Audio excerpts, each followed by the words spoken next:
A new Division I women's volleyball poll has been released, and it goes as follows.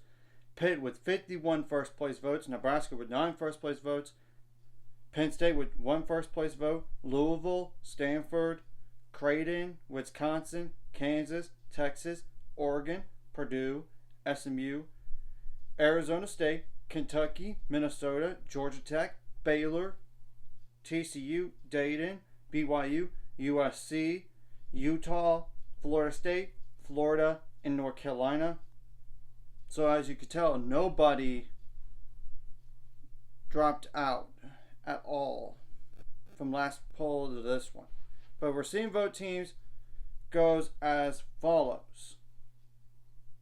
Texas A&M with 89, Washington with 28, Marquette with 22, Missouri with 19, Michigan with 15, South Dakota State with 12, Arkansas with 9, Virginia with 5, and UCLA with 4.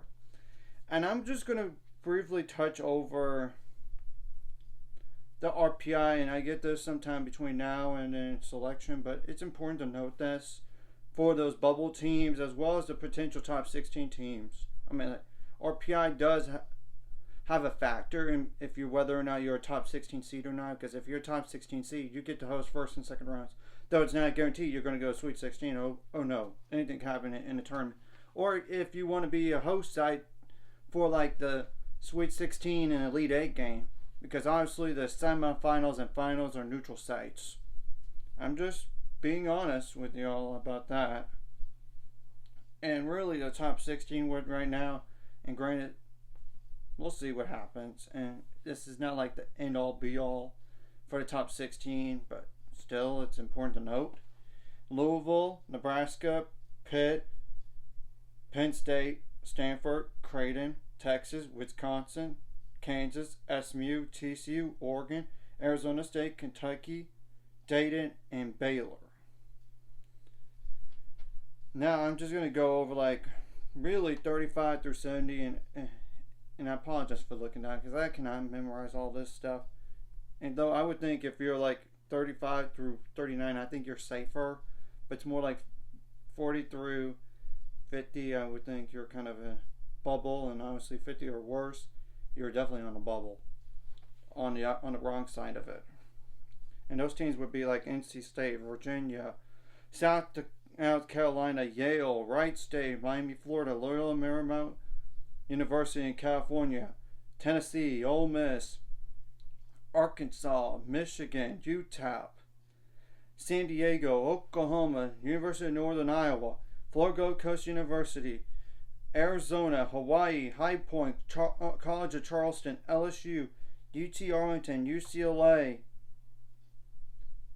Pepperdine, UConn, Georgia, Stanislaus Austin, aka SFA, UC Davis, Indiana, App State, Colorado State, Long Beach State, DePaul, James Madison, South Florida, aka USF, and Bucknell. And granted, if you want to go one more, just throw in like another power conference team, maybe that would be Michigan State. But they have a losing record right now, so I don't think they're going to get in, period. I'm just going to say this for those bubble teams. You can't have any bad losses. You got to win as much as possible. And if you have a conference tournament, you got to try to win a conference tournament match or two, or even the whole thing, or get to the final. But even just getting to the final might not be enough. And granted, some of those teams I did mention are like one bid leagues, so you got to win your conference tournament if you have one. If not, like due to regular season, you have to. So it's plain Jane simple for that. And obviously, if you want to be a top 16 seed, you have to avoid losses and win as much as possible. Though you cannot rely on like teams in front of you losing. Kind of same thing goes for those bubble teams as well. You can't rely on others losing.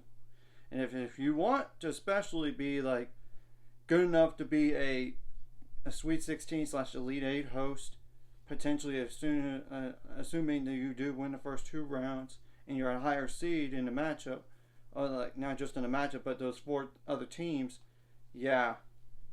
So I'm just gonna say that out loud. You can't have bad losses. Win as much as possible.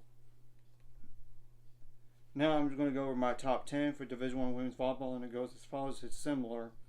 Pitt, Nebraska, Penn State, Louisville, Stanford, Creighton, Wisconsin, Kansas, Oregon, and Texas. Now, outside looking in, it goes as follows, and it's in no particular order: Purdue, SMU, Arizona State, Kentucky, Minnesota, Georgia Tech, and Baylor. And Baylor's back in the mix because of one, they won both their games, and two, they beat a ranked TCU team at home 3-2. And yeah, that was a tight match, especially that fifth set. But once TCU was up 8-6, Baylor went on an insane 9-0 run.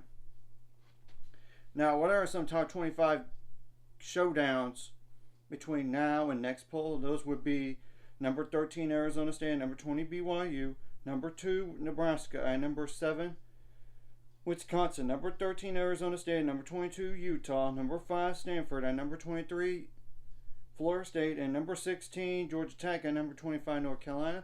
We'll have to wait and see what happens, not just in the ranked versus ranked, but ranked versus unranked, and potentially unranked versus unranked, in case those teams in front of like the receiving vote teams do lose. They might just get in. So anyways, if you like this content, hit the like and subscribe button. See you guys later. On the road to 7 subscribers, of course, ultimate goal. It's 1,000 more, so why not this course? Like a video, comment video, it really helps YouTube algorithm so more people see it. Sharing the video does help as well, so more people could watch. And if you're watching and not subscribed, hit the subscribe button, ring the notification bell as well.